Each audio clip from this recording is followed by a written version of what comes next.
Pourquoi payer 3 000 € pour apprendre le test logiciel quand aujourd'hui en 2025 on peut avoir tout ça gratuitement? Moi c'est Faz, je suis QA en ESN et j'ai eu beaucoup de mal au début à trouver ces cours gratuitement. Aujourd'hui, je vais vous faire un parcours qui va vous permettre d'apprendre tout ce qui est lié au test logiciel, que ça soit avec YouTube, que ça soit des formations en ligne. On va commencer par la base, le ISTQB.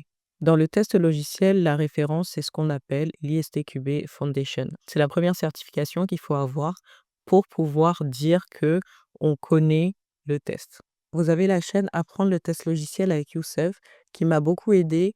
Avant même de passer mon ISTQB, j'avais regardé cette vidéo. Si vous trouvez sa chaîne ici, il a mis une mise à jour. Vous allez sur le syllabus. Donc le syllabus, vous le trouvez très facilement. Syllabus ISTQB, vous allez sur le premier lien, celui-là. Ici, vous avez le chapitre 1 qui est juste là, fondamentaux des tests. Et si vous allez sur sa chaîne, vous avez juste là les fondamentaux du test. Donc déjà, la première vidéo qui est simplement sur les fondamentaux du test, elle dure 1 heure.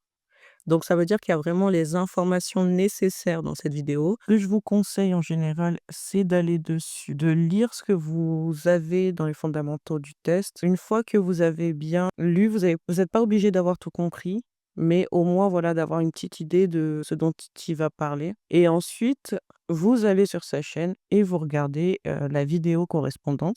Et ça va répondre en fait à toutes les questions que vous avez. Et dites-vous que vous avez ça gratuitement, donc c'est vraiment incroyable, je vous le conseille. Moi, si je devais apprendre l'ISTQB de manière gratuite, c'est comme ça que je ferais. Une fois que tu as fini ça, tu vas devoir faire des tests pour savoir si tu as bien compris. Il y a sur internet des QCM, autant sur le site officiel, mais vous pouvez aussi trouver sur d'autres sites des QCM qui permettent de vous préparer à l'examen ISTQB. Examen blanc, exemple d'examen, donc vous voyez, vous trouvez ça assez facilement et en plus, vous l'avez même en français normalement, French. Une fois que vous êtes ici, vous dites que vous êtes prêt. Ils vont vous expliquer un peu comment va se passer l'examen. Hop, commencer l'examen. Là, vous lisez les questions. Lequel des énoncés suivants décrit un objectif de test valide? Prouver qu'il n'y a pas de défaut non corrigé dans le système testé. Ah bon, c'est impossible. Prouver qu'il n'y a pas de défaillance après. Non. Réduire le niveau de risque d'une qualité logicielle insuffisante. Pourquoi pas? Vérifier qu'il n'existe pas de combinaison d'entrée non testée.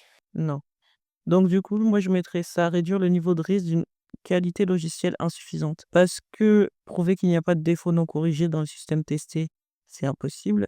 Prouver qu'il n'y a pas de défaillance, c'est impossible. Tu peux jamais en fait être 100% sûr. Vérifier qu'il n'existe pas de combinaison d'entrée non testée. Il y a 1 milliard de combinaisons d'entrées, donc je vois pas trop comment tu peux tous les tester. Donc je choisis celui-là. Mais en fait, c'est souvent ce que vous allez voir avec les questions et ça sera pareil durant le vrai ISTQB, c'est qu'en fait, c'est plus de comprendre la question et de comprendre les réponses pour bien répondre.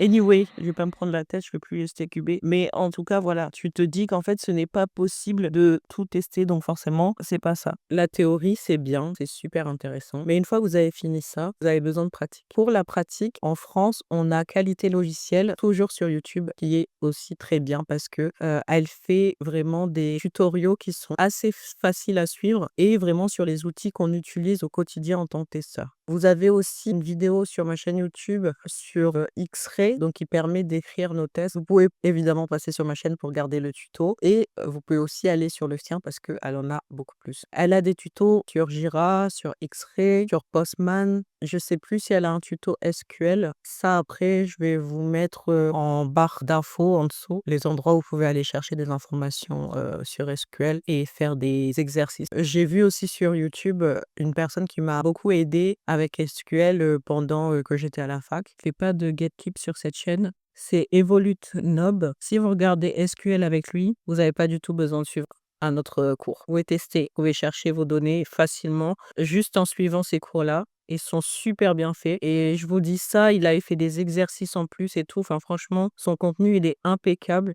Là, c'est vrai que ça peut sembler un peu confus parce que c'est des outils que vous n'avez pas encore utilisés. Donc peut-être que quand je vous dis X-Ray, vous dites bah, c'est quoi ça? Mais une fois que vous allez vous mettre dessus, bah, déjà, je vous conseille d'aller regarder la vidéo que j'ai faite sur le sujet. C'est assez facile à comprendre en fait.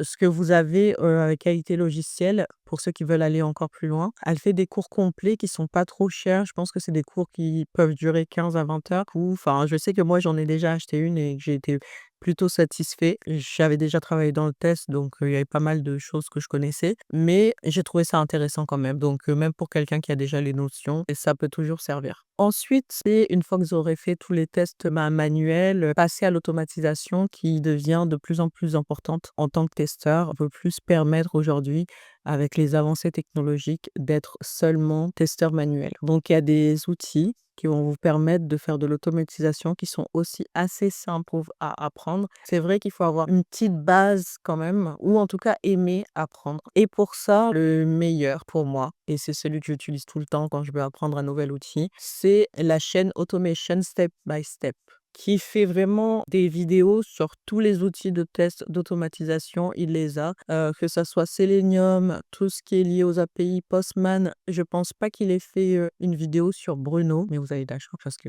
je l'ai fait. Donc vous pouvez le trouver sur ma chaîne. Après, il faudrait que je fasse une vidéo plus longue, mais ça prend assez de temps, donc je sais pas trop quand est-ce que je vais prendre le temps de le faire. Mais vous pouvez avoir quand même un petit aperçu de ce que peut faire Bruno pour tout ce qui est, test API. Mais je vous conseille de commencer par Postman parce que moi j'ai appris Bruno parce que j'utilise Bruno au travail, mais Postman c'est je pense je suis sûre le plus répandu donc et puis une fois que vous connaissez Postman, ça va être assez simple de passer, à Bruno. Et il y a aussi Playwright pour l'automatisation des tests web. Pour ceux qui vont travailler sur l'automatisation, de tests mobiles, je pense qu'il a des vidéos sur le sujet. J'avoue que ça fait longtemps que j'ai pas travaillé sur le mobile et je pense que j'ai trouvé des vidéos, sur sa chaîne, donc n'hésitez pas. Pour ceux qui veulent aller encore plus loin que l'automatisation, j'ai envie de dire, si vous avez vraiment envie de progresser, il va falloir que vous commenciez à faire vos projets. Donc pour ça, vous pouvez utiliser GitHub pour créer vos propres projets et pouvoir le montrer aux recruteurs en même temps que vous envoyez votre CV. Ça donne une touche de sérieux, surtout si vous êtes débutant et que vous n'avez pas encore travaillé parce que il faut se démarquer des autres. Normalement, avec tout ce que je t'ai dit, ça va être assez simple de te former. Je vais mettre toutes les sources en description et j'espère que ça va vous aider. Si vous connaissez d'autres chaînes ou encore d'autres plateformes, n'hésitez pas à le mettre en commentaire. J'espère que cette vidéo vous a plu, qu'elle n'a pas été trop longue. N'hésitez pas à mettre en commentaire aussi si vous avez une idée de vidéo que vous aimeriez voir sur la chaîne. On se voit une prochaine fois et salut!